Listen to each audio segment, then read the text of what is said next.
If you'd like, let me tell you about my childhood story. I started working life at 18, working alongside my father in a textile workshop. Back then, I was earning $8 a day. Less than a year later, my father died. From that day on, my goal was to turn the textile workshop I inherited from my father into a giant textile factory. I worked nonstop. There came a day when I needed a loan, but I kept getting rejected by banks. I asked people around me for money, and they hung up on me too. No one helped in any way. Forget about the loan. I was struggling just to earn enough for my basic needs, and sometimes I couldn't even manage that. There were days my electricity got cut off because of unpaid bills. My motivation was crushed. My life energy had dropped. I was depressed, but giving up wasn't a luxury I could afford. No matter what, I had to keep going. I was running the workshop understaffed, doing the work of 2 to 3 people by myself because my income was low and I couldn't afford to pay workers. From lack of sleep, the skin under my eyes turned purple. I was getting by on 3 or 4 hours of sleep a day. But thankfully, those hard days are behind me now. This process lasted about 2 years. Then, when I turned 21, I finally caught a bit of a breather. Things started to come together and I found some financial relief. But that relief only lasted a year. The next year, when I turned 22, there was a downturn in the market. Business slowed, collections became difficult, and as if that weren't enough, several of my sewing machines and much of the workshop equipment broke down. I had to make a serious investment to repair them. I made the investment, but I kept questioning myself. I'd been working for about 4 years and was still struggling, falling into depression, and the money I earned kept disappearing again somehow. It felt like the only thing leaving my life was time, but thankfully, I managed to get through those hard days too. This period lasted about 9 months, and after that, I gained unstoppable momentum and entered a small-scale upward trajectory. This rise lasted about 4 years. At the end of those 4 years, I finally had the strength to build a small textile factory. I didn't stop. I got straight to work and found a business partner. Everything was still hard, but this time I wasn't standing still. I had stepped into a new beginning. I immediately bought the machines needed for production, trying to do quality work with as little expense as possible since I was still very new. I sourced the necessary production machines secondhand. Then I quickly set up my marketing team, printed posters to advertise my company, and distributed them all over the city. I also signed with a digital marketing agency. I needed to advertise my company on social media too. After some time, a few customers reached out. We made deals and got straight into production. In the beginning, I did a lot of work for little profit. My goal wasn't to make a lot of money, but to make my customers as satisfied as possible. The more satisfied they were with me, the more orders they placed. Satisfied customers recommended me to their circles too. That's why my advice to you, friend, is to act customer satisfaction focused rather than money focused. That way you gain a loyal customer base, expand your circle, and get free advertising. My staff kept growing. I was in good spirits. Alongside customer satisfaction, I paid my employees well so they would take ownership of the business. Eventually, through one of my customers, one of Germany's biggest, most established companies came knocking for an export deal. This made me very happy. I welcomed them warmly, and our trade negotiations went well. This was the biggest deal I'd made up to that point. The money from this deal alone could cover my expenses for 6 months, even if I didn't do any other work. Around that time, I was celebrating my 28th birthday. After the meeting, I called in my factory's senior staff, and we held a meeting where I talked about how important this deal was. We started production right away. I was so meticulous that I went to the factory during production and personally supervised the workers, but my ego had gotten a little inflated too because the amount was so large, and honestly, I didn't really know how to make good use of that money. I set aside part of it for reinvestment in the business, and with the rest, trusting in the surplus, I bought a top of the line Porsche at the time. Of course, spending the first big money I earned on a brand new car was a big mistake. But unfortunately, we can't undo what's already done, so we have to look to the future. As I said, I used part of it for the car, part for business investment, and I put the remaining part into the stock market. Not long after, about 2 years later, a currency crisis hit. During that period, I lost $200,000. It was a terrible feeling. It really hurt. That amount might not have sunk me, but it wasn't small either. I had put in months of effort to earn that money. That night, I couldn't sleep from the stress. I thought until morning about what I should do, how things would turn out. My work day the next day was so unproductive. I couldn't think clearly from lack of sleep, fighting to keep my eyelids from closing. I was stubborn, but years later I realized that the money I lost that day was actually my turning point. I started approaching things more cautiously, putting a bigger share of money into investments, and I began making more rational decisions. I hired a consultant from every sector, a real estate consultant, a stock market consultant. I also started reading books and putting what I learned into practice. I also started paying attention to my health, which I had neglected, because you need a rested body and mind to make rational decisions. Alongside the consultants, I also automated my factory. Dozens of managers and general managers now work under me, and I've delegated most of my work to them. I still check in occasionally, of course, but I started investing in other sectors besides my main business. Right now, I'm considering furniture making. A furniture factory doesn't sound bad at all. Think about it. Young people all over the world moving out of their family homes or getting married want to see your products in their homes. What could be better than that? Also, I've had a curiosity about furniture making since childhood, but because of how demanding the textile business was, I never had time to pursue it. Now, let me give you a brief note about the difference between running a business and being a salaried employee. A salaried person stays in the same place their whole life, unable to progress.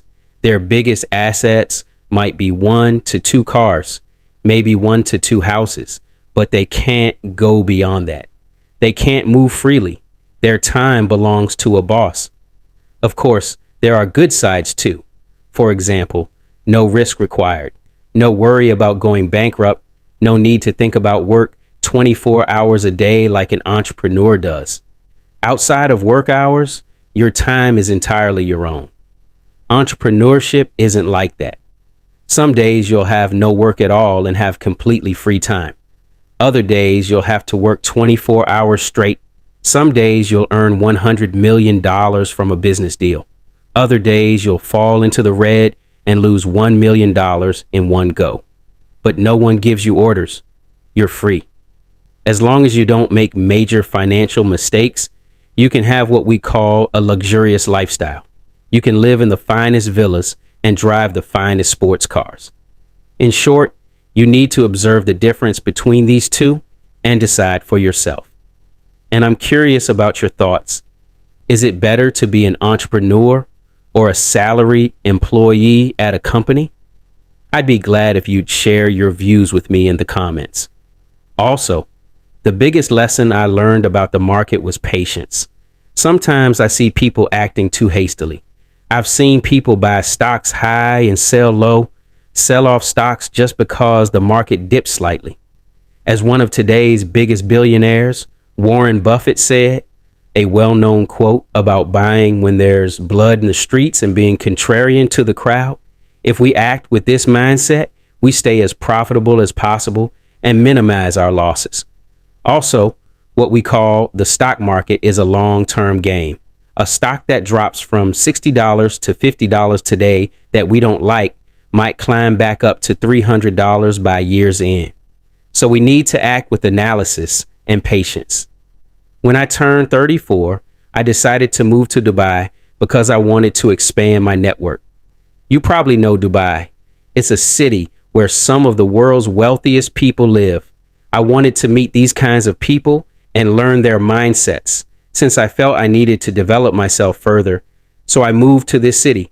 Dubai also offers many tax advantages, and its location gives you an edge for travel.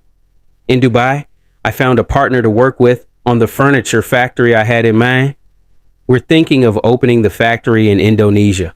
We're planning an investment of around $50 million. I hope we succeed. I can admit that after connecting my textile factory to an automated system, I felt relieved. My general managers now handle most of the work in my place, which lets me dedicate myself to new ventures and my portfolio. Right now, I have a portfolio worth around $20 million, which I invest as much as possible in areas like stocks and private pension funds. At the same time, I'm involved in the manufacturing of the furniture factory I've long dreamed of. I think I've explained well enough the importance of automating your business. Now, if you'll excuse me, I'd like to go to my hotel, take a shower, and enjoy reading my book with a cup of coffee. If you'd like, let's talk a bit about portfolios. I don't know whether you're familiar with this topic, but I want to say a few words. First, I want to address beginners. The most important decision here is patience and logic. We should never act on emotions. There are some methods to prevent this, of course. For example, you should open an account separate from your main account for investing, and each month, a portion of your income should go into your portfolio. It's helpful to set up an automatic payment instruction from your main account for this. The reason we do this is that if the money stays in your main account, seeing that amount can trigger an urge to spend. You go to a store, see a pair of shoes or clothes you really like, or something more expensive like a phone, laptop, or PlayStation, whatever it might be. So, to prevent this urge, I recommend opening a separate account. Second, you need to set up automatic instructions because this process requires serious discipline alongside patience. You might forget to invest at the start of some month, but the account with the automatic payment instruction won't forget. It will do it for you. I see some people constantly checking their phones every minute, looking at whether this stock dropped or that one rose. Honestly, I find this unhealthy because these people can't make rational decisions since they're impatient. Faced with a possible drop or rise, they're highly likely to get carried away and make the wrong decision. So forget about those numbers on your phone and focus on your work. If you're an engineer, focus on the project you're designing. Forget about stocks. If you're a teacher, focus on the lessons you'll teach your students. Read books related to your field. Just forget, be patient, and trust the power of compound interest. At first, you'll suffer. You'll struggle a lot. Maybe you won't be able to sleep at night from stress. But after a certain amount of time, you'll reach a level where the people around you will envy you. My family, relatives, most people around me ask me questions. I enjoy sharing what I know with them. But sometimes they overstep and ask about my money too. I don't tell them because if your goal is to learn, my wealth is of no use to you. And if your goal isn't to learn, then what business do you have with me anyway? Another thing, if you're at point zero, your family will react negatively. Your friends will say, you can't do it. You're wasting your time. But when you succeed, they'll congratulate you. Their respect for you will increase enormously, and maybe they'll do various things to please you. But this isn't because they care about you. It's so that you'll be there for them on their hard days and help sort out their problems, because that's just how nature works. Among animals, the most respected animal is the lion, because it's the strongest. A similar situation exists among humans. The more money you have, the higher quality your network. In other words, the more powerful you are, the more respect you get. The relationship between power and respect moves in parallel. When one disappears, so does the other. Right now, I have a portfolio worth around $5 million, and my net worth is around $20 million. Only I know the hardships I went through to reach this stage. As I've been telling you this, everything I've lived through has played out before my eyes like a film reel. There was a day I had to give up that sports car I loved so much. I used to browse online listings for it, watch driving videos of it on YouTube. Now I own that car. I could have owned it back then too if I wanted, but that wasn't the right time. At night before bed, I'd spend 30 minutes, maybe an hour looking it over, but I'd be patient because that money needed to go toward investment, not instant gratification.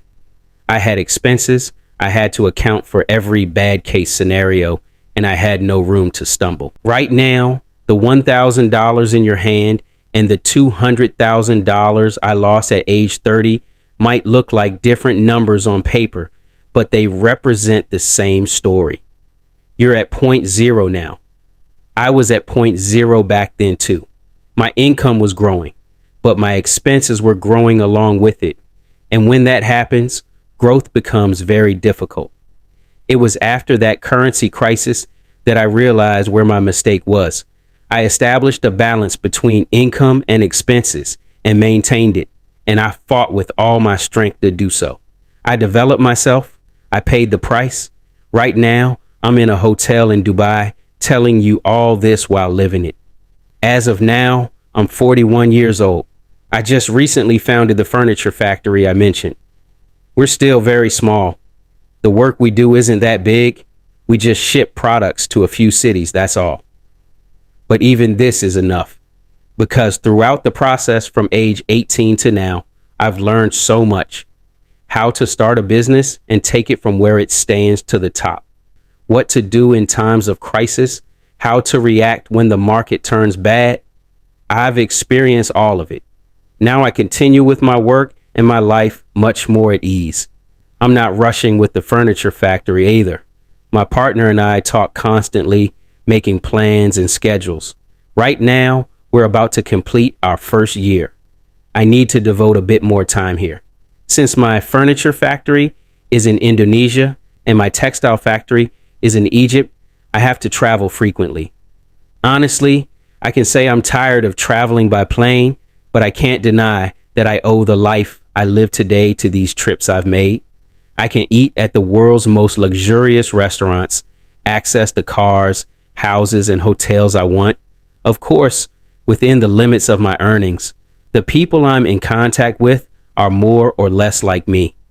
After I built my textile factory, moving to Dubai became something of a mission for me because the average of the 5 people around you is you. If you have 5 footballer friends, you become the 6th footballer. If you have 5 businessmen friends, you become the 6th businessman. Because I was aware of this, I moved to Dubai. If you don't give up and keep striving, you can achieve far more than you imagine. So, to help you understand this, I want to quote from a book I enjoyed reading by author Chris Guillebeau, The $100 Startup. I hope you enjoy it.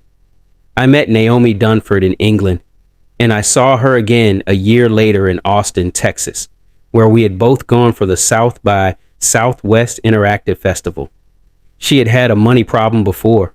The problem wasn't lack of money. Her business was doing extremely well, approaching the $1 million annual mark. The problem was access to money. Naomi was Canadian, but since she lived in the US, UK, and other places while traveling the world, her PayPal account kept getting locked, and she had trouble accessing large amounts of money in her account. This time, she needed $900 to register for a newly announced conference with rapidly selling out seats, but she didn't have that money on hand.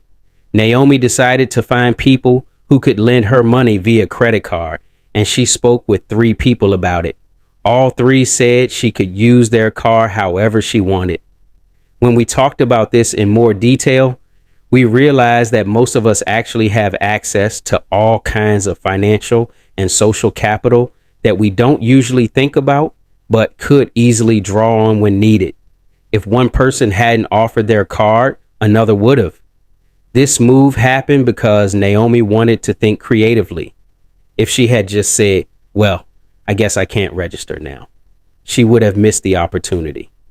Thinking differently to achieve her goal is what allowed Naomi to get out of a homeless shelter 10 years earlier and build a highly successful IT business. Before starting, she was earning 55% of a $30,000 income and commuting to work by bus. Her phone line had been cut off for non-payment. Now, 6 people work with her, and she works with hundreds of people running their own businesses. We all have more potential than we think. We just need to know where and how to use it. That's the end of the quote from the book. I hope you liked it. I'd appreciate it if you'd share your thoughts on this in the comments. I've told you all this today, but right now at 41, I still sometimes act impatiently, still make mistakes, sometimes speak rashly and hurt people's feelings. I've sacrificed my social life to pay these costs, and I'm aware of that. Although I've strengthened my social relationships somewhat in the last few years, I'm generally weak in that area because over the 23 years that have passed, I gave everything I had, my whole self, fighting with all my strength to attain the power I dreamed of. Today, when people look at me from the outside, they see the money I've earned. It looks nice from the outside, but no one knows what internal struggles I went through for it. I was once a young man working for $8 a day, unable to pay his electricity bill. Now I do business worth millions of dollars, selling to all 4 corners of the world. There's nothing I can't attain. I'm satisfied. Life has lost its meaning for me. I've achieved everything I wanted. From here on, things just continue in their natural course. And here we are at the end. I've told you my own story up to this point, but there's one area I forgot at the end. I want to say a few words about debt. Many people wonder whether taking on debt is a good thing or a bad thing. Brother, first you should know this. Whether debt is good or bad depends on how you use the debt you take on. If you're taking out a loan to buy a brand new car, forgive me, but what you're doing doesn't make much sense. But if you're borrowing to start a business, I applaud that. I borrowed that way myself. Thanks to the loans I took out while building my factory, I was able to relax about paying my employees' wages and also speed up production by buying new machines for the workplace. I earned several times the amount I borrowed and paid off my debt comfortably. So when you're about to take on debt, ask yourself, will this money increase my income, or will I be forced to cut my income because of it? If the answer is the second option, I wouldn't recommend borrowing at all. Of course, in the first case, borrowing can make sense. But if you're thinking of starting a venture you've never tried before, that's risky. You have a chance of failing. I borrowed after building my factory, after I'd started doing business and getting feedback from customers in order to speed up my operations. I definitely don't recommend the second option at all. But within the first option, there are 2 different answers. If you want to start a venture from scratch, you might give it a 50% chance. That decision is yours. But if, like in my scenario, you already have an ongoing business and you can't keep up with the workload and want to speed up the process, I definitely recommend borrowing. I hope I've been able to explain what I meant clearly. Don't forget to share any thoughts you have with me in the comments. Everything I've told you up to this point is not investment advice. It's information, knowledge, and experience I've gained over 23 years in the world of finance. I recommend consulting an expert when making financial decisions.